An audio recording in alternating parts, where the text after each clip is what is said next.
മോദിജി കഴിഞ്ഞ ദിവസം പറഞ്ഞത് 400+ ആണ്. ആ 400+ ഉറപ്പായിട്ടും എത്തും. പ്രതിപക്ഷത്തിരിക്കാൻ കുറച്ച് ആളുകളെ പറഞ്ഞേക്കണോ, അതോ നരേന്ദ്രമോദിയോടൊപ്പം നിൽക്കുന്ന ആളുകളെ തിരഞ്ഞെടുത്ത് ഭരണഘടനയിൽ മാറ്റം വരുത്തുമെന്ന് പറഞ്ഞു. ഭരണഘടനയിൽ അല്ലെങ്കിലും എത്ര 102 ഭേദഗതി ഇപ്പം തന്നെ പറഞ്ഞിട്ടില്ല. ഭരണഘടന മാറ്റും, ന്യൂനപക്ഷങ്ങൾക്കൊക്കെ രക്ഷയില്ലാതാകും എന്നൊക്കെയുള്ള പ്രചരണം. ഇതിപ്പോൾ തലശ്ശേരി മാഹി ബൈപ്പാസ് കഴിഞ്ഞപ്പോൾ പുള്ളി ഒരു തുറന്ന വാഹനത്തിൽ പൊതുമരാമത്ത് മന്ത്രി പോകുന്നു. അതിന് ഇഷ്ടം പോലെ ട്രോളുകളും വന്നു. നരേന്ദ്രമോദിക്ക് പിണറായി വിജയൻ്റെ പിന്തുണയില്ലാതെ അദ്ദേഹത്തിന് മുന്നോട്ട് പോകാൻ പറ്റില്ല എന്നാണെങ്കിൽ ഈ പറയുന്നത് വാദത്തിന് വേണ്ടി സമ്മതിക്കും. മോദി സർക്കാരിൻ്റെ ഭാഗമായിട്ട് മോദി സർക്കാരിനെ പിന്തുണയ്ക്കുന്ന ഒരു MP ഉണ്ടായാൽ ആർക്കെങ്കിലും പ്രയോജനമുണ്ടോ?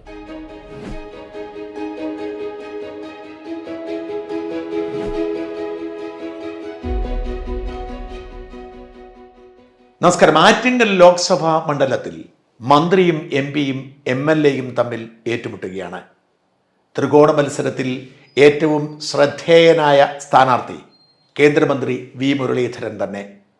കഴിഞ്ഞ കുറേ കാലമായി ആറ്റിങ്ങൽ കേന്ദ്രീകരിച്ച് പ്രവർത്തിക്കുന്ന V. മുരളീധരൻ്റെ ഭരണ നൈപുണ്യതയ്ക്കുള്ള അംഗീകാരമാവും ഈ തെരഞ്ഞെടുപ്പെന്നാണ് BJP പ്രവർത്തകരുടെ വിലയിരുത്തൽ. ആറ്റിങ്ങലിലെയും രാജ്യത്തെയും വിശേഷങ്ങളുമായി നമ്മുടെ അതിഥി V. മുരളീധരൻ. നമസ്കാരം. എങ്ങനെ പോകുന്നു ആറ്റിങ്ങലിലെ പ്രവർത്തനങ്ങൾ? നല്ല രീതിയിൽ പോകുന്നുണ്ട്. വളരെ അനുകൂലമായിട്ടുള്ള പ്രതികരണമാണ് പൊതുസമൂഹത്തിൽ നിന്ന് അടക്കം ലഭിക്കുന്നത്. BJP-യുമായിട്ട് താല്പര്യമില്ലാത്തവരുൾപ്പെടെയുള്ള ആളുകൾ നരേന്ദ്രമോദി സർക്കാർ വീണ്ടും ഭരണത്തിൽ വരുന്നു എന്ന് ഉറപ്പായ സാഹചര്യത്തിൽ കേരളത്തിൽ നിന്ന് നരേന്ദ്രമോദിയെ പിന്തുണയ്ക്കുന്ന ഒരാൾ അല്ലെങ്കിൽ ആളുകൾ ഉണ്ടാകണം എന്നുള്ള താല്പര്യം, ആ താല്പര്യം പ്രകടിപ്പിച്ചുകൊണ്ടാണ് ഈ തെരഞ്ഞെടുപ്പിൽ എനിക്ക് അനുകൂലമായിട്ട് പല ആൾക്കാരും എന്നോട് സൂചിപ്പിച്ചിട്ടുള്ളത്. ഇതിനു മുമ്പ് നിയമസഭയിലൊക്കെ മത്സരിച്ച കാരണം വെച്ച് നോക്കുമ്പോൾ അതിനേക്കാൾ ഒരു വാമായിട്ടുള്ള സമീപനമാണല്ലേ? തീർച്ചയായിട്ടും. കാരണം നിയമസഭയിൽ മത്സരിക്കുമ്പോൾ BJP നമ്മൾ ആ തെരഞ്ഞെടുപ്പുകളിലൊക്കെ ഞങ്ങൾ ഭരിക്കാനാണ് മത്സരിക്കുന്നതെന്നൊക്കെ പറയാമെങ്കിലും യാഥാർത്ഥ്യം അതിൽ നിന്ന് കുറച്ച് ദൂരെയാണെന്ന് നമുക്കെല്ലാവർക്കും അറിയാം. കേരളത്തിൽ BJP ഭരണമുണ്ടാക്കാനാണ് നിയമസഭയിൽ മത്സരിക്കുന്നത് എന്ന് ഈ കഴിഞ്ഞ നിയമസഭാ തെരഞ്ഞെടുപ്പുകളിൽ ഒന്നിലും യാഥാർത്ഥ്യബോധത്തോടുകൂടി ആർക്കും പറയാൻ പറ്റിയിട്ടില്ല. ലോക്സഭയിലേക്കുള്ള തെരഞ്ഞെടുപ്പിൽ പോലും ഞാനൊരു വിലയിരുത്തൽ നടത്തുന്നത് ഒരുപക്ഷെ 1971 ബംഗ്ലാദേശ് യുദ്ധത്തിന് ശേഷമുള്ള തെരഞ്ഞെടുപ്പായിരിക്കും രാജ്യത്ത് നടന്നിട്ടുള്ള ഏറ്റവും അവസാനത്തെ തെരഞ്ഞെടുപ്പ്. ഇനി വരുന്ന സർക്കാർ ആരുടേതാണ് എന്ന് മുൻകൂട്ടി അറിയുന്നൊരു സർക്കാർ. 71 ശേഷമുള്ള ഒരു തെരഞ്ഞെടുപ്പിലും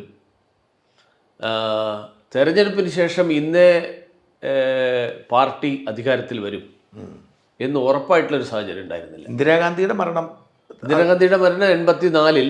പക്ഷെ ആ മരണം നടക്കുന്നത് സമയത്ത് ആ സമയത്തൊരു സഹതാപ തരംഗമൊക്കെ ഉണ്ടെങ്കിൽ പോലും ഈ തെരഞ്ഞെടുപ്പുകളൊന്നും സർക്കാർ നരേന്ദ്രമോദിയുടെ സർക്കാർ വീണ്ടും ഭരണത്തിൽ വരുന്നു എന്ന് ഒരർത്ഥത്തിൽ പറഞ്ഞാൽ രാജ്യവ്യാപകമായിട്ട് ഒരു പൊതു ധാരണ ഉണ്ടായിട്ടുള്ള ഒരു തെരഞ്ഞെടുപ്പാണ് നടക്കാൻ പോകുന്നത്. അപ്പോൾ അങ്ങനെ ഒരു സാഹചര്യമാണ് ഈ തവണ BJP-ക്ക് ഏറ്റവും അനുകൂലമായിട്ടുള്ളൊരു സ്ഥിതി ഉണ്ടാക്കിയിട്ടുള്ളത്. കാരണം നരേന്ദ്രമോദിയെ പിന്തുണയ്ക്കാൻ ആരെയും കേരളത്തിൽ നിന്ന് അയക്കാതിരുന്ന സന്ദർഭത്തിലും നരേന്ദ്രമോദി ഭരണത്തിൽ വന്നു. അതുകൊണ്ട് കേരളത്തിൽ നിന്ന് നമ്മൾ ആൾക്കാരെ തെരഞ്ഞെടുത്ത് നരേന്ദ്രമോദിയെ ഭരണത്തിലേറ്റണം എന്നല്ല, നരേന്ദ്രമോദി വരാൻ പോവാണ്. നമുക്കതിൻ്റെ പ്രയോജനം കിട്ടണോ വേണ്ടിയോ, ആ കിട്ടാൻ വേണ്ടിയിട്ട് നരേന്ദ്രമോദിയെ പിന്തുണയ്ക്കുന്ന ആളുകളെ കേരളത്തിൽ നിന്ന് നമ്മൾ തിരഞ്ഞെടുത്തയക്കണോ വേണ്ടിയോ? പ്രതിപക്ഷത്തിരിക്കാൻ കുറച്ച് ആളുകളെ പറഞ്ഞേക്കണോ, അതോ നരേന്ദ്രമോദിയോടൊപ്പം നിൽക്കുന്ന ആളുകളെ തിരഞ്ഞെടുത്ത് ഭരണത്തിൻ്റെ പ്രയോജനം ആ നാടിനും കേരളത്തിന് പൊതുവായി കിട്ടാൻ വേണ്ടിയിട്ടുള്ള ശ്രമം നടത്തണം. അപ്പം അത് മന്ത്രി എന്ന നിലയിലുള്ള പ്രവർത്തനം കുറച്ചുകൂടി ജനങ്ങൾക്ക് ഒരു അല്ലേ? തീർച്ചയായിട്ടും. ഈ പ്രദേശങ്ങളിൽ ധാരാളം, എന്നെ സംബന്ധിച്ചോളം ആറ്റിങ്ങൽ മണ്ഡലം എന്ന് പറയുന്നത് പ്രവാസികൾ വലിയ തോതിലുള്ള ഒരു മണ്ഡലമാണ്. അത് ഈ തീരദേശ മേഖല മാത്രമല്ല, മുഴുവൻ മണ്ഡലം. ഒരുപക്ഷെ മലയോര പ്രദേശങ്ങൾ ഒഴിച്ചാൽ ബാക്കി എല്ലാ പ്രദേശങ്ങളിലും ധാരാളം പ്രവാസികളുണ്ട്. കഴിഞ്ഞ കാലങ്ങളിൽ അവരുടെ നിരവധി പ്രശ്നങ്ങളിൽ ഞാൻ നേരിട്ട് ഇടപെട്ടതുമാണ്. ഇപ്പോൾ അഞ്ചുതെങ്ങ് പ്രദേശത്തൊക്കെയുള്ള മത്സ്യത്തൊഴിലാളികൾ ആ മത്സ്യത്തൊഴിലാളികൾ ഇറാനിൽ പോയി കുടുങ്ങിക്കിടന്നപ്പോൾ അവരെ മോചിപ്പിച്ചു കൊണ്ടുവരാൻ വേണ്ടിയിട്ടുള്ള എല്ലാ ശ്രമവും നടത്തിയത് ഞാനാണ്. ഇറാനിലെ സ്ഥാനപതിയെ വിളിച്ചു വരുത്തി ഈ കാര്യത്തിൽ ആവശ്യമായിട്ടുള്ള ചർച്ചകളൊക്കെ നടത്തിയിരുന്നു ഡൽഹിയിൽ. അപ്പോൾ ഇറാനിലെ സ്ഥാനപതിക്ക് തന്നെ അത്ഭുതമായിരുന്നു. കാരണം ഇങ്ങനൊരു 5 പൗരന്മാർക്ക് വേണ്ടിയിട്ട് മന്ത്രി തന്നെ നേരിട്ട് സ്ഥാനപതിയെ വിളിച്ചു വരുത്തുന്ന ഒരു സാഹചര്യം. അദ്ദേഹം പറഞ്ഞു ഞങ്ങളുടെ രാജ്യത്ത് അങ്ങനെ ചിന്തിക്കാൻ പറ്റില്ല എന്നാണ്. ഞാൻ പറഞ്ഞു നമ്മുടെ സർക്കാരിൽ, നരേന്ദ്രമോദി സർക്കാരിൽ ഓരോ ഇന്ത്യക്കാരൻ്റെയും സുരക്ഷിതത്വം അത് ഈ ഗവൺമെൻറ് സംബന്ധിച്ചോളം ഏറ്റവും പ്രാധാന്യമുള്ളതാണ്. അപ്പോൾ ഇപ്പം തന്നെ 5 തെങ്ങിൽ നിന്നുള്ള കുറച്ച് ചെറുപ്പക്കാർ റഷ്യയിൽ പോയിട്ടുള്ള ഒരു പ്രശ്നം ധാരാളം ആശങ്ക ഉണ്ടാക്കിയിട്ടുണ്ട്. ഞാൻ നിരന്തരമായിട്ട് റഷ്യൻ അംബാസഡറുമായിട്ടും, റഷ്യയിലിപ്പം ഫുൾ ഫ്ലെഡ്ജ് അംബാസഡർ ഇല്ല, ഒരു ഡെപ്യൂട്ടി ഹൈക്കമ്മീഷണറാണുള്ളത്, അവരുമായിട്ട് സംസാരിക്കാനും അതിൻ്റെ തുടർ നടപടികൾ എടുക്കാനും എങ്ങനെ അവരെ, കാരണം അവർ ഒരു തരത്തിൽ പറഞ്ഞാൽ ഒരു ലോജിസ്റ്റിക്സിന് വേണ്ടിയിട്ട് പോകുന്നു എന്നുള്ള ധാരണ കൊടുത്തുകൊണ്ടാണ് കൊണ്ടുപോയത്. പക്ഷേ അവിടെ ചെന്നതിന് ശേഷം അവർ യുദ്ധമുഖത്തേക്ക് പറഞ്ഞയച്ചു എന്നാണ് മനസ്സിലാക്കുന്നത്. അപ്പോൾ ഇത്തരത്തിലുള്ള കാര്യങ്ങളിൽ പരിഹാരം കണ്ടെത്താൻ വേണ്ടിയിട്ടുള്ള ഒരു ശ്രമം നടത്തിക്കൊണ്ട് ഇപ്പോഴും അത് നടന്നുകൊണ്ടിരിക്കുകയാണ്. ഇപ്പോൾ അങ്ങ് തെരഞ്ഞെടുപ്പ് ഗോദായിൽ ഇരിക്കുമ്പോഴും മന്ത്രി എന്ന നിലയിൽ ജോലി ചെയ്യുക? തീർച്ചയായിട്ടും മന്ത്രി എന്നുള്ള നിലയിൽ മന്ത്രിസ്ഥാനം അടുത്ത മന്ത്രിസഭ രൂപീകരിക്കുന്നത് വരെ ഈ മന്ത്രിമാരെല്ലാവരും അവരവരുടെ ചുമതലകൾ നിറവേറ്റണം. എന്നെ സംബന്ധിച്ചിടത്തോളം പ്രത്യേകിച്ച് ഈ പ്രവാസികളുടെ പ്രശ്നങ്ങൾ നേരിട്ട് കൈകാര്യം ചെയ്യാനുള്ള ചുമതല എനിക്കാണ് എന്നുള്ളതുകൊണ്ട് എല്ലാ ദിവസവും എന്തെങ്കിലും പ്രശ്നമുണ്ടാകും. ഇപ്പോൾ ഇന്നലെ മിനിയാന്ന് ഉൾപ്പെടെ ഞാൻ പത്തനംതിട്ടയിൽ പോയപ്പോഴും അവിടെ ഒരു സഹോദരി വന്നു. അവരുടെ മകൻ മരണപ്പെട്ട ആളുടെ മൃതദേഹം സൗദിയിൽ നിന്ന് തിരിച്ചു കൊണ്ടുവരാൻ വേണ്ടിയിട്ട്. അപ്പം ഈ പ്രശ്നങ്ങൾ വിദേശകാര്യ വകുപ്പിൽ ഞാനാണ് കൈകാര്യം ചെയ്തത്. ജയശങ്കർജി അന്താരാഷ്ട്ര ബന്ധങ്ങളും ബാക്കിയുള്ള കാര്യങ്ങളും കൂടുതൽ ഫോക്കസ് ചെയ്യുന്നതുകൊണ്ട് ഇന്ത്യക്കാരുടെ പ്രശ്നങ്ങൾ ലോകത്ത് എവിടെ ഉണ്ടായിക്കഴിഞ്ഞാലും ആ പ്രശ്നങ്ങൾക്ക് പരിഹാരം കണ്ടെത്താൻ ശ്രമിക്കേണ്ട ഉത്തരവാദിത്തം എനിക്കാണ്. പ്രവാസികാര്യം പോലെ തന്നെ ആയിരിക്കും? പ്രവാസികാര്യം തന്നെയാണത്. പ്രവാസികാര്യം വേറെ ഇല്ല?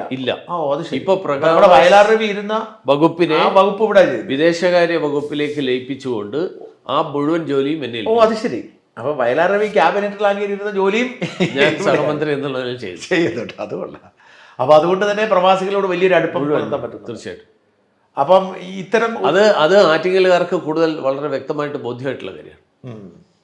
അപ്പോൾ അതും തെരഞ്ഞെടുപ്പിലൊരു അനുകൂലമായിട്ടുള്ള ഘടകമാണ്. അപ്പം ഈ ആറ്റിങ്ങലിലെ ഈ ഒരു പ്രധാന ഘടകം എന്ന് പറയുന്നത് മോദി സർക്കാർ അധികാരത്തിൽ വരുന്നതിൻ്റെ ഭാഗമായിരിക്കുന്ന ആളെന്ന തരത്തിൽ ആ ആത്മവിശ്വാസമുണ്ട്. തീർച്ചയായിട്ടും. കാരണം നരേന്ദ്രമോദി സർക്കാർ വീണ്ടും ഭരണത്തിൽ വരുന്നു. ആറ്റിങ്ങലിന് വികസനമുണ്ടാകാൻ മോദി സർക്കാരിൻ്റെ ഭാഗമായിട്ട് മോദി സർക്കാരിനെ പിന്തുണയ്ക്കുന്ന ഒരു MP ഉണ്ടായാൽ ആറ്റിങ്ങലിൽ പ്രയോജനമുണ്ടോ? പ്രതിപക്ഷത്തിരിക്കുന്ന MP മാർക്ക് നിവേദനങ്ങൾ കൊടുക്കാം, അവർക്ക് എല്ലാ വർഷവും കിട്ടുന്ന MP-ലായിട്ട് ഫണ്ടൊക്കെ ചിലവഴിക്കാം, അവർക്ക് കഴിവുള്ള ആൾക്കാരൊക്കെ തന്നെയാണ്. പക്ഷേ അവർക്ക് ചെയ്യുന്നതിന് പരിമിതികൾ. ഭരണത്തിലിരിക്കുന്ന ഒരാൾക്ക്, അങ്ങനെയുള്ള ഒരു ജനപ്രതിനിധിക്ക് ചെയ്യാൻ പറ്റുന്ന ധാരാളം കാര്യങ്ങൾ പ്രതിപക്ഷത്തിരിക്കുന്ന ആളുകൾക്ക് അതേ അളവിൽ ചെയ്യാൻ പറ്റില്ല എന്നുള്ളത് അംഗീകരിക്കപ്പെട്ടിട്ടുള്ളൊരു കാര്യം. ഈ ഒരിക്കൽ കൂടി അധികാരത്തിൽ വരുമെന്നും അത് 370 സീറ്റ് BJP ഒറ്റയ്ക്ക് നേടുമെന്നൊക്കെയുള്ള ആത്മവിശ്വാസത്തിൻ്റെ അടിത്തറ എന്താണ്? ദേശവ്യാപകമായിട്ട് കഴിഞ്ഞ 10 വർഷക്കാലം നടത്തിയിട്ടുള്ള സദ്ഭരണം. നരേന്ദ്രമോദി സർക്കാർ അതിനു മുൻപത്തെ 65 കൊല്ലക്കാലം പലരും ചേർന്ന് ചെയ്തിട്ടുള്ള കാര്യങ്ങൾ അതിനേക്കാൾ കൂടുതൽ 10 കൊല്ലം കൊണ്ട് ചെയ്തു. അത് റെയിൽവേ വികസനമാണെങ്കിലും റോഡുകളാണെങ്കിലും ഇനി സാധാരണക്കാരനെ ബാധിക്കുന്ന വീട്, കുടിവെള്ളം തുടങ്ങിയിട്ടുള്ള കാര്യങ്ങളാണെങ്കിലും ഇതെല്ലാം ഈ നരേന്ദ്രമോദിജിയുടെ എപ്പോഴുമുള്ളൊരു ടാർഗറ്റ് സാച്ചുറേഷൻ എന്നുള്ളതാണ്. എന്ന് പറഞ്ഞാൽ ഒരു പദ്ധതി പ്രഖ്യാപിക്കുക, 25-30 കൊല്ലം കൊണ്ട് അത് എല്ലാവർക്കും പ്രയോജനപ്പെടുക എന്നുള്ളതിന് പകരം ഏറ്റവും പെട്ടെന്ന് തന്നെ എല്ലാവർക്കും അത് എത്തിക്കുക. അപ്പോൾ എല്ലാ വീട്ടിലും കുടിവെള്ളം, എല്ലാവർക്കും വീട്. ഇതാണ് നരേന്ദ്രമോദിയുടെ ഒരു പ്രവർത്തനത്തിൻ്റെ ശൈലി. ആ പ്രവർത്തനത്തിൻ്റെ ശൈലി കാരണം ഇപ്പോൾ 2014 ഈ ഇന്ത്യയിൽ ആകെ കഷ്ടിച്ച് 10 കോടി ആളുകൾക്ക് ബാങ്ക് അക്കൗണ്ട് ഉണ്ടായിരുന്നുള്ളൂ. സ്വാതന്ത്ര്യം കിട്ടിയിട്ട് 65 കൊല്ലക്കാലം കഴിഞ്ഞു. ഇപ്പോൾ 50 കോടി ആളുകൾക്ക് ബാങ്ക് അക്കൗണ്ടാണ്. വല്ലാത്തൊരു വളർച്ചയാണത്. എന്ന് പറഞ്ഞാൽ 10 കൊല്ലം കൊണ്ട് 40 കോടി, 65 കൊല്ലം കൊണ്ട് 10 കോടി. കാരണം ഈ 40 കോടി ആൾക്കാർക്ക് അക്കൗണ്ട് കിട്ടിയതുകൊണ്ടുള്ള ഗുണം ഇപ്പോൾ എല്ലാവർക്കും കേരളത്തിലെ 35 ലക്ഷം ആളുകൾക്ക് കിസാൻ സമ്മാൻ നിധിയിൽ 6000 രൂപ കിട്ടുന്നു. ഒരു ശുപാർശയും വേണ്ട, ആരുടെയും കാല് പിടിക്കേണ്ട ആവശ്യമില്ല, എവിടെയും സർക്കാർ ഓഫീസിൻ്റെ വരാന്തയിൽ കയറി നിരങ്ങേണ്ട ആവശ്യമില്ല, നേരിട്ട് അക്കൗണ്ടിലേക്ക് വരികയാണ്. അതുകൊണ്ടാണ് രാജീവ് ഗാന്ധി പണ്ട് പറഞ്ഞ 100 രൂപ അയക്കുമ്പോൾ 85 രൂപ വഴിയിൽ വെച്ച് നഷ്ടപ്പെടുന്നു എന്ന് പറഞ്ഞ സാഹചര്യം തന്നെ മാറി. അപ്പോൾ ഈ ഒരു മാറ്റം ജനങ്ങൾ തിരിച്ചറിയുന്നുണ്ട്. ഞാൻ പറഞ്ഞ കേന്ദ്ര സർക്കാരിൻ്റെ ഇത്തരം പല പദ്ധതികളും ഇവിടെ വേണ്ടതുപോലെ ജനങ്ങൾ എത്തിയിട്ടുണ്ട്. ഇവിടെ മുഴുവൻ പിണറായി വിജയൻ സർക്കാർ അവരുടെ ആക്കിയാണ്. അത് ഇപ്പോൾ കുറച്ചൊക്കെ മാറ്റം വന്നു. ഇപ്പോൾ നമ്മുടെ ദേശീയ പാതകൾ, കാരണം കേരള ഗവൺമെൻറ് ഇപ്പോൾ ഇവിടുത്തെ പ്രശ്നം എടുത്തു കഴിഞ്ഞാൽ നമ്മുടെ കഴക്കൂട്ടം കാരോട് ബൈപ്പാസ്, അതെ, എത്രയോ കാലമായിട്ട് ചർച്ച നടക്കുന്നു, പണി നടക്കുന്നു, ലാൻഡ് അക്വിസിഷൻ നടക്കുന്നു, ലാൻഡ് അക്വിസിഷൻ നടന്നിട്ട് പണി നടക്കാതിരിക്കുന്നു. കൊല്ലം ബൈപ്പാസ്, ആലപ്പുഴ ബൈപ്പാസ്, ഇപ്പോൾ തലശ്ശേരി മാഹി ബൈപ്പാസ്, ഇതെല്ലാം 10 കൊല്ലം കൊണ്ട് നടന്നു. എന്നാൽ ഇത് തുടങ്ങിയിട്ട് ഒരു മിനിമം 40 കൊല്ലം ആയി, മിനിമം ചർച്ച തുടങ്ങിയിട്ട്. ഇപ്പം കഴിഞ്ഞ ദിവസം ഏതോ ഇതിൽ പറയുന്നുണ്ട്, പന്ന്യൻ പറഞ്ഞതാണ്, അദ്ദേഹം MP ആയിരുന്ന സമയത്ത് നിവേദനം കൊടുത്തിരുന്നു. നിവേദനം കൊടുത്തിട്ടില്ല എന്നൊന്നും ആരും പറയുന്നില്ല, നടന്നോ ഇല്ലയോ എന്നുള്ളതാണ് ചോദ്യം. അപ്പോൾ ശശി തരൂർ പറയുന്നു ഞാനാണ് ഇങ്ങനെ അദ്ദേഹം മുന്നോട്ട് വെച്ചിട്ടുണ്ടാവും, പക്ഷേ നടക്കുന്നത് അദ്ദേഹം മന്ത്രിയായിരുന്ന കാലത്തൊന്നും നടന്നില്ല. മനസ്സിലായി. അപ്പോൾ ഈ തരത്തിൽ കാര്യങ്ങൾ ഇംപ്ലിമെൻ്റ് ചെയ്യുന്നത് നരേന്ദ്രമോദി സർക്കാരാണ്. കാരണം അത് വളരെ ഫോക്കസ്ഡ് ആയിട്ട് സയൻറ്റിഫിക് ആയിട്ട് ഉള്ള ഒരു അപ്രോച്ചിൻ്റെ ഫലമായിട്ടാണത്. അത് ആർക്കും നിഷേധിക്കാൻ പറ്റില്ല. പക്ഷേ ഇത് അവരുടേതാണെന്ന് അവർ പറയുന്നു. അല്ല, അത് ഇപ്പം ഇട്ടുകൊണ്ട് നമ്മുടെ കേരളത്തിലെ ഗവൺമെൻറ് കാര്യം നടന്നു കഴിഞ്ഞാൽ ഞങ്ങളാണെന്ന് പറയും, നടക്കാതിരിക്കുമ്പോൾ കേന്ദ്രം തരാത്തതാണെന്നും പറയും. സംസ്ഥാനം ആകെ വഹിക്കുന്നത് 25 ഭൂമിയുടെ വിലയുടെ 25%. അതെ, ഭൂമിയുടെ വിലയുടെ, കൺസ്ട്രക്ഷൻ കോസ്റ്റിൽ 1% പോലും ഇല്ല. ഭൂമിയുടെ വിലയുടെ 25%, കൺസ്ട്രക്ഷൻ കോസ്റ്റിൻ്റെയും ഇതെല്ലാം കൂടിയിട്ടുള്ള ടോട്ടൽ കണക്കെടുത്ത് നോക്കിക്കഴിഞ്ഞാൽ കഷ്ടിച്ച് ഒരു 15%. പിന്നെ ഇങ്ങനെ നമ്മളാണെന്ന് പറയും. പിന്നെ ഇപ്പോൾ കേന്ദ്രത്തിൽ നിന്ന് കിട്ടിയ ഭക്ഷ്യധാന്യങ്ങൾ സ്വന്തം പടം വെച്ച് കിറ്റിലാക്കിയിട്ട് വിതരണം ചെയ്തിട്ട് കേരളത്തിലെ ജനങ്ങൾ തെറ്റിദ്ധരിക്കപ്പെട്ടു. അതാണ്.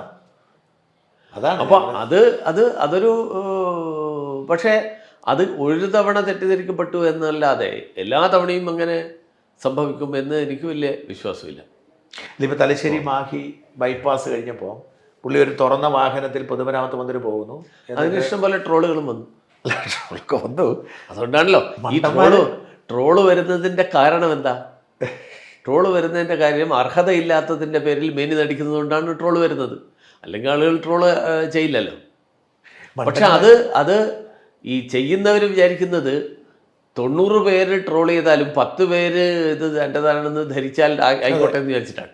അങ്ങനെ ധരിക്കുന്നവരുണ്ടാവും. അതിനുള്ള തൊലിക്കെട്ടി അപാരാണ്. ആ തൊലിക്കെട്ടി അപൂർവ ആൾക്കാർക്കേ കിട്ടുള്ളൂ. എനിക്ക് തോന്നുന്നത് ഇവിടുത്തെ ഈ കഴക്കൂട്ടം മറ്റേ മേൽപ്പാലം ഈ ഭൂമി ഏറ്റെടുത്ത ചെലവ് പോലും കേന്ദ്ര സർക്കാരാണ്. പക്ഷെ എന്നിട്ടും മന്ത്രി പോയി അവിടെ പരിശോധന നടത്തിയത് പടവിട്ടിരുന്നു. അതവർ തുടർച്ചയായിട്ട് ചെയ്യുന്നുണ്ട്. പക്ഷെ അതൊന്നും ആളുകൾക്ക് ഇപ്പോൾ ബോധ്യമായി.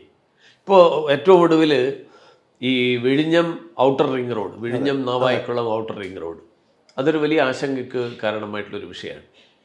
അതിൽ തെറ്റിദ്ധരിപ്പിക്കാൻ ശ്രമിക്കുന്നത് കേന്ദ്രം വേണ്ട രീതിയിൽ നടപടികൾ നീക്കാത്തതുകൊണ്ടാണെന്ന്. വസ്തുത ഇപ്പോൾ ജനങ്ങൾക്ക് ബോധ്യമായി. കാരണം കേരളം എഗ്രി ചെയ്തത് നാഷണൽ ഹൈവേയുടെ പണം കേന്ദ്രം എടുക്കും, സർവീസ് റോഡിന് വേണ്ടിയിട്ടുള്ള അക്വിസിഷൻ്റെ ഒരു ഷെയർ എനിക്ക് തോന്നുന്നു 40% മറ്റോ സംസ്ഥാനം എടുക്കാമെന്ന് ചർച്ചയിൽ സമ്മതിച്ചു. പക്ഷേ അതനുസരിച്ചിട്ടുള്ള ഉത്തരവിറക്കില്ല. ഉത്തരവിറക്കാത്തത് നമുക്കറിയാം, സംസ്ഥാന സർക്കാരിൻ്റെ കയ്യിൽ പണമില്ലാത്തതാണ്. അതെ. അപ്പോൾ കേന്ദ്രം പറഞ്ഞു, നാഷണൽ ഹൈവേ പറഞ്ഞു, ശരി നിങ്ങൾ ഈ ഔട്ടർ റിംഗ് റോഡിൻ്റെ സർവീസ് റോഡ് പിന്നീട് പണിതോളൂ, ഞങ്ങൾ നാഷണൽ ഹൈവേ പണിയട്ടെ. ഇപ്പോൾ നാഷണൽ ഹൈവേ പണിത് കഴിഞ്ഞാൽ അതിൻ്റെ പണം ഞങ്ങൾ കൊടുക്കാം ഇപ്പം തന്നെ. അതിന് സംസ്ഥാന ഗവൺമെൻറ് അനുവാദം കൊടുക്കുന്നില്ല. ഇപ്പോൾ അവിടുത്തെ ജനങ്ങൾക്ക് കാര്യം മനസ്സിലായി. കുറച്ച് ആൾക്കാർ തെറ്റിദ്ധരിപ്പിക്കുന്നതിൽ അവർക്ക് വിജയിക്കാൻ പറ്റുന്നുണ്ട്. കാരണം അത് അവരുടെ സംഘടനാ ശേഷിയും അവരുടെ PR വർക്കും അത്രയും ശക്തമായിട്ട് നടക്കുന്നുണ്ടെന്നുള്ളതാണ്. പക്ഷേ ഇന്നല്ലെങ്കിൽ നാളെ ജനം തിരിച്ചറിയും. ഈ ഭക്ഷ്യ കിറ്റും കേന്ദ്രത്തിൻ്റെ പദ്ധതി തന്നെയാണോ? തീർച്ചയായിട്ടും 80 കോടി ആളുകൾക്ക് ഭക്ഷ്യവസ്തുക്കൾ കൊടുക്കുന്നുണ്ടല്ലോ. അത് കോവിഡ് കാലം മുതൽ തുടങ്ങിയത് ഇപ്പോഴും നിർത്തിയിട്ടില്ല. ഇതാണ് അവർ അതിനിടയിൽ ദാരിദ്ര്യരേഖക്ക് മുകളിലേക്ക് 25 കോടി ആളുകൾ വന്നു എന്ന് പറഞ്ഞപ്പോൾ കോൺഗ്രസ് ചോദിച്ച ചോദ്യം പിന്നെന്തിനാ നിങ്ങൾ ഭക്ഷ്യക്കിറ്റ് കൊടുക്കുന്നതെന്നാണ്. ധനകാര്യമന്ത്രി പറഞ്ഞത് അങ്ങനെ ചോദ്യം ചോദിച്ച് ഭക്ഷ്യക്കിറ്റ് നിർത്തിവെപ്പിക്കാൻ നിങ്ങൾ എന്ത് ശ്രമം നടത്തിയാലും ഞങ്ങൾ നിർത്താൻ പോകുന്നില്ല. അപ്പം ഞാൻ കാര്യം കേട്ടെ, ഈ എന്താണ് പ്രതീക്ഷ ദേശീയ തലത്തിൽ എന്താണ് പ്രതീക്ഷിക്കുന്നത്? മോദിജി കഴിഞ്ഞ ദിവസം പറഞ്ഞത് 400+ ആണ്. ആ 400+ ഉറപ്പായിട്ട് എത്തും. 274 2014 പറഞ്ഞല്ലേ? അല്ല, BJP ഞാൻ പറഞ്ഞത് ND. മനസ്സിലായി. BJP 274 പറഞ്ഞത് കറക്റ്റായിരുന്നു, അങ്ങനെ എത്തിച്ചു. BJP 2014 ഇമ്പ്രൂവ് ചെയ്തു. 19 303 സീറ്റായി. 303. അപ്പോൾ ഇപ്പം 370 എന്നുള്ള കൃത്യമായ 370 സീറ്റ് കിട്ടും. അപ്പോൾ ഈ 370 സീറ്റ് 3-2 ഭൂരിപക്ഷത്തിലേക്ക് വരുമ്പോൾ ഈ ഭരണഘടനയിൽ മാറ്റം വരുത്തുമെന്ന് പറയുന്നു. ഭരണഘടനയിൽ അല്ലെങ്കിലും എത്ര 102 ഭേദഗതി ഇപ്പം തന്നെ ഭരണഘടനയിലാണ്. ഓക്കെ. ഭരണഘടനാ ഭേദഗതി എന്ന് പറയുന്നത് ഈ നിലവിലുള്ള ഭരണഘടനയിൽ പോരായ്മകളുണ്ടെങ്കിൽ ആ പോരായ്മകൾ പരിഹരിക്കണം. ഇപ്പോൾ ഉദാഹരണത്തിന് ഇന്ത്യൻ ശിക്ഷാ നിയമം നമ്മൾ മാറ്റി.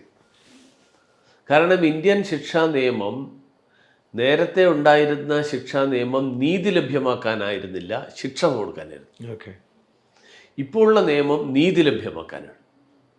മറ്റേത് ബ്രിട്ടീഷുകാരുണ്ടാക്കിയ, ബ്രിട്ടീഷ് പാർലമെൻറ്റ് പാസ്സാക്കിയ നിയമമാണ്. നമ്മൾ സ്വാതന്ത്ര്യം കിട്ടിയ 65 കൊല്ലം 75 കൊല്ലം നമ്മൾ കൊണ്ടുപോകണം. 1875 നിയമം. അപ്പോൾ ആ ബ്രിട്ടീഷുകാർ അംഗീകരിച്ച നിയമം നമ്മൾ കൊണ്ട് നടക്കേണ്ട ഒരു കാര്യമില്ലായിരുന്നു. അപ്പോൾ അത് നമ്മൾ മാറ്റി. അങ്ങനെയുള്ള കാര്യങ്ങൾ നമ്മൾ മാറ്റം വരുത്തുന്നല്ലാതെ ഭരണഘടനയുടെ അന്തസ്സത്ത നിലനിർത്തിക്കൊണ്ടു പോകാൻ, അതുകൊണ്ടാണല്ലോ പ്രധാനമന്ത്രി തന്നെ ഭരണഘടനയെ നമസ്കരിച്ചുകൊണ്ടാണ് പ്രധാനമന്ത്രി 2ാം സർക്കാർ രൂപീകരിക്കാൻ വേണ്ടിയിട്ട് പോയത്. ആദ്യത്തെ തവണ പാർലമെൻറ്റിനെ നമസ്കരിച്ചുകൊണ്ട്, 2ാമത്തെ തവണ ഭരണഘടനയെ നമസ്കരിച്ചുകൊണ്ട്. അപ്പോൾ അതുകൊണ്ട് ഈ ഭരണഘടന മാറ്റും, ന്യൂനപക്ഷങ്ങൾക്കൊക്കെ രക്ഷയില്ലാതാകും എന്നൊക്കെയുള്ള പ്രചരണം അത് അവരവരുടെ സ്വന്തം രാഷ്ട്രീയ ലാഭത്തിന് വേണ്ടി നടത്തുന്നു എന്നല്ലാതെ BJP പറഞ്ഞിട്ടുള്ള എല്ലാ കാര്യവും BJP മുൻകൂട്ടി പറഞ്ഞിട്ടാണ് ചെയ്തിട്ടുള്ളത്. ഭരണഘടന മാറ്റുമെന്ന് ഞങ്ങൾ ഇതുവരെ പറഞ്ഞിട്ടില്ല. ഓക്കെ. ഭരണഘടന മാറ്റുമെന്ന് മറ്റുള്ളവർ ഞങ്ങളെക്കുറിച്ച് ആരോപിക്കുകയാണ്. നമ്മൾ പൗരത്വ നിയമം വിദേശ രാജ്യങ്ങളിൽ നിന്ന് വരുന്ന പീഡിപ്പിക്കപ്പെടുന്ന ആളുകൾക്ക് പൗരത്വം നൽകും എന്നാ പറഞ്ഞു. അത് നമ്മൾ പറഞ്ഞിട്ടുണ്ട്. അത് പ്രാവർത്തികമാക്കി. 370 വകുപ്പ് എടുത്തു കളയും, പ്രാവർത്തികമാക്കി. അപ്പോൾ പറഞ്ഞിട്ടേ ഞങ്ങൾ ചെയ്യാറുള്ളൂ. അപ്പോൾ പ്രതിപക്ഷം ആരോപിക്കുന്നത് വരെ BJP ഇങ്ങനെയൊക്കെ ചെയ്യും എന്ന് അവർ പറയുന്നത് അത് അവരുടെ അജണ്ട. ഈ പൗരത്വ നിയമം പറഞ്ഞതുകൊണ്ട് ഞാൻ ആ പൗരത്വ നിയമത്തിൽ വളരെ ശക്തമായ ഗവൺമെൻറ്റിൻ്റെ നിലപാടിനെ അനുകൂലിക്കുന്ന ഒരാളാണ്.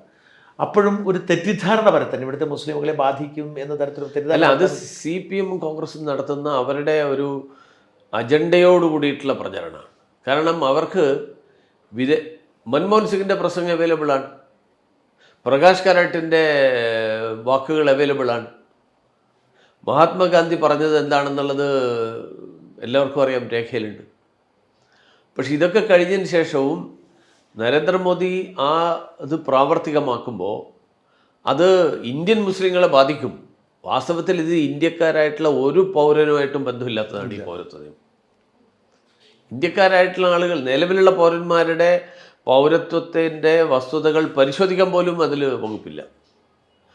പുറത്തുനിന്ന് വന്ന ആൾക്കാരിൽ ആകെ വരുത്തിയത്, പണ്ടും ഇതൊക്കെ കിട്ടുമായിരുന്നു, 11 കൊല്ലം താമസമുണ്ടെങ്കിൽ 11 കൊല്ലമായിട്ട് ഇന്ത്യയിൽ താമസിച്ച ഒരാൾക്ക് പൗരത്വത്തിനുള്ള അപേക്ഷ കൊടുക്കാം. അത് ചുരുക്കിയിട്ട് ഈ 3 രാജ്യങ്ങളിലുള്ള ആളുകൾക്ക് 6 വർഷമാക്കി. അതാണ് ആകെ വരുത്തിയ ഭേദഗതി. അത് തീർച്ചയായിട്ടും അങ്ങനെയുള്ള ധാരാളം ആളുകൾ, അതുകൊണ്ടാണല്ലോ ഡൽഹിയിൽ AICC ഓഫീസിലേക്ക് ഡൽഹിയിലെ അഭയാർത്ഥികൾ മാർച്ച് ചെയ്തത്, കോൺഗ്രസിൻ്റെ നിലപാടിൽ പ്രതിഷേധിച്ചിട്ട്. അപ്പോൾ അത് CPM ചെയ്യുന്നതിന് 2 ഉദ്ദേശമുണ്ട്. ഒന്ന്, മുസ്ലിം വോട്ട് പിടിക്കുക. 2, ഈ മാസപ്പടി വിവാദത്തിൽ നിന്ന് ശ്രദ്ധ തിരിക്കുക. ഓക്കെ.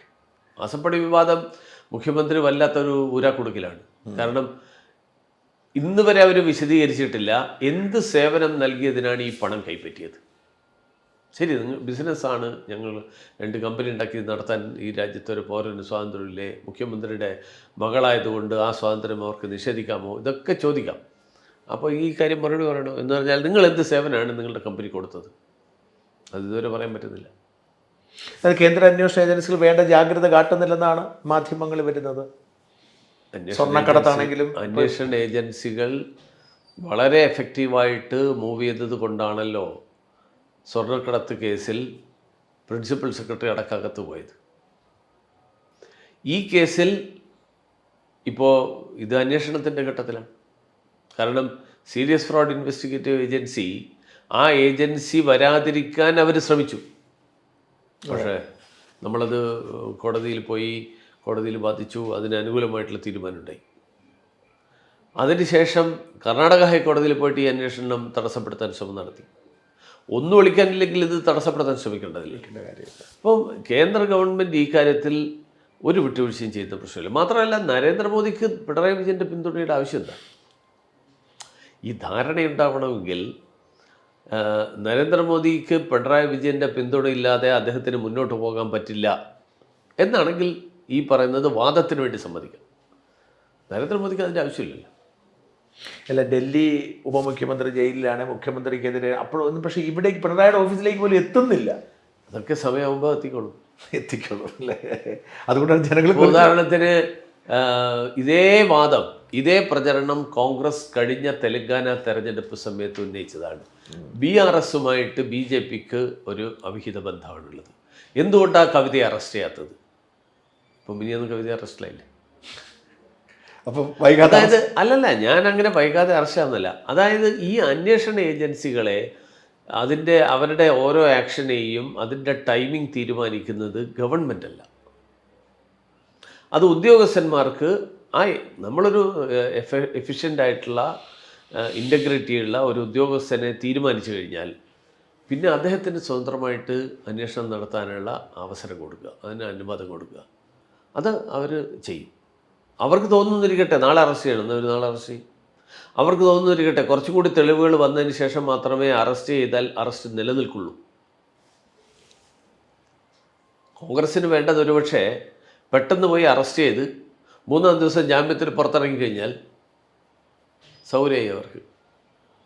ഇപ്പം മനീഷ് സിസോദിയ എത്ര മാസമായി ജയിലിൽ കിടക്കുന്നു? 1 വർഷം കഴിഞ്ഞു. എന്തുകൊണ്ടാണ്? ഒരു കോടതിയും ജാമ്യം കൊടുക്കുന്നില്ലല്ലോ. അതിലൊരു കഴമ്പിള്ളമുണ്ടല്ലേ അത്. അപ്പം പിന്നെ ഒരു അഴിമതി ആരോപണം നടത്തി അറസ്റ്റ് ചെയ്യുമ്പോൾ പൂട്ടിയാൽ പൂട്ടിയ വലിയിരിക്കും. പക്ഷെ അതിനുള്ള തെളിവുകൾ ഉണ്ടായാലേ അന്വേഷണ ഏജൻസി മുന്നോട്ട് പോകും. ഞങ്ങൾക്കൊക്കെ പ്രതീക്ഷിക്കാം ഈ അഴിമതിക്കാർക്ക് ഒരാൾക്കും അഴിമതിക്കാരെ നരേന്ദ്രമോദി സർക്കാർ സംരക്ഷിക്കുന്ന പ്രശ്നമില്ല. വിദേശകാര്യമന്ത്രി എന്ന നിലയിൽ അങ്ങയുടെ ഒരു പ്രവർത്തന പരിചയം, ഒരു അനുഭവം ഒന്ന് പറയാമോ? എന്തൊക്കെ ചെയ്യാൻ പറ്റും? അല്ല, ധാരാളം. ഒന്നാമത് എനിക്ക് എൻ്റെ ചുമതലയിലുണ്ടായിരുന്നത് നമ്മുടെ പാസ്പോർട്ട് ഓഫീസുകളുടെ സമ്പൂർണ്ണ ചുമതല.